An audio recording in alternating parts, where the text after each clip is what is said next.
বন্ধুরা, আজ আমরা দার্জিলিংয়ে দেখতে যাচ্ছি গোখরা ওয়ার মেমোরিয়াল। ঠিক আছে, চলো বন্ধুরা, আমরা এসেছি এখন গোখরা ওয়ার মেমোরিয়াল। ঠিক আছে, দেখতেই পাচ্ছি তোমরা ব্যানারটা। ঠিক আছে, তো আমরা এখন এখানে ভিতর দিয়ে যাচ্ছি। ঠিক আছে, ভিতর দিয়ে গিয়ে করে আমরা এখন টিকিট করবো, যেটা জানতে পারি এখানে 50 টাকা করে টিকিট। তো বন্ধুরা, এখানে আমাদের রাজেশ টিকিট কিনছে। ঠিক আছে, দেখো বন্ধুরা, 50 টাকা করে টিকিট। ঠিক আছে, আমাদের এই মুহূর্তে রাজেশ টিকিট কিনছে। ঠিক আছে, ওয়ার মেমোরি।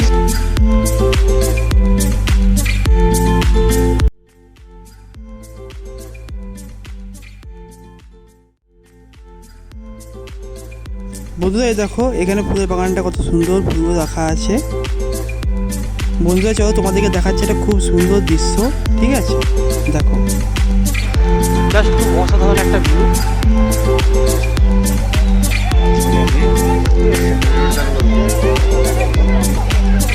এটা হচ্ছে মেমোরি। এটা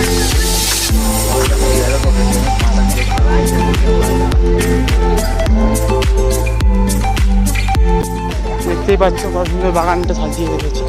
ওখানে বসার জন্য দিয়েছে কিছু জায়গা। যারা আমাদের দেশের জন্য যুদ্ধ করে শহীদ হয়েছে, এখানে তাদেরকে র্যাঙ্ক অফ অনার দেওয়া হয়েছে। চলুন বন্ধুরা, আপনাদেরকে তাদের নামগুলো একটু দেখিয়ে দিই।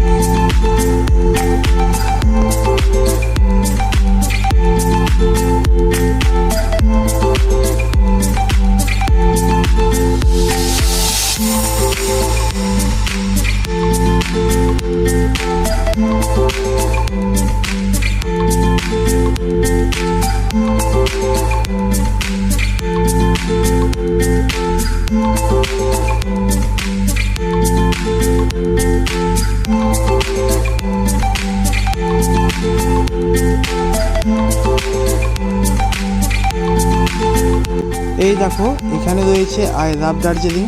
তার পিছনে যে দৃশ্যটা দেখছো সেটাও খুব সুন্দর। বন্ধুরা, এখানে যাওয়ার সময় দুজন নেপালি মেয়ের সঙ্গে আমার দেখা হয়েছিল। আমি যখন ব্লগ করছিলাম তারা আমার ভিডিওর মধ্যে আসতে চেয়েছিল।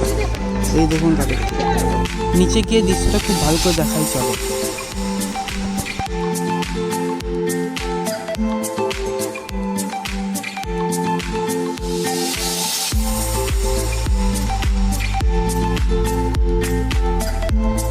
কথায় আছে প্রকৃতির থেকে সুন্দর কিছু নেই। আমি সেটা দার্জিলিং এসে বুঝতে পারলাম, সত্যি প্রকৃতির থেকে সুন্দর কিছুই নেই। এই যে এখানে রয়েছে দূরবীনগুলো, ঠিক আছে, এগুলোতে 25 টাকা করে চার্জ করা হয়। বন্ধুরা, এইখানে অনেক মুভিও শ্যুট করা হয়েছে, যেমন জব কিসি সে Pyaar Hota Hai, Chinatown, Jagga Jasoos, Barfi, Raju Ban Gaya gentleman.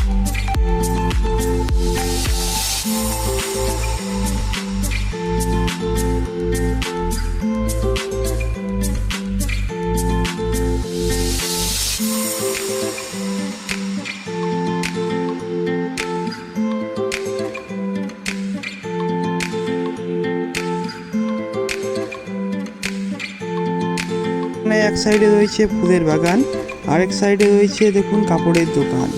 ঠিক আছে, দু সাইডে যেমন রয়েছে সেরকম পুরো দৃশ্যটা থেকে খুবই সুন্দর লাগছে।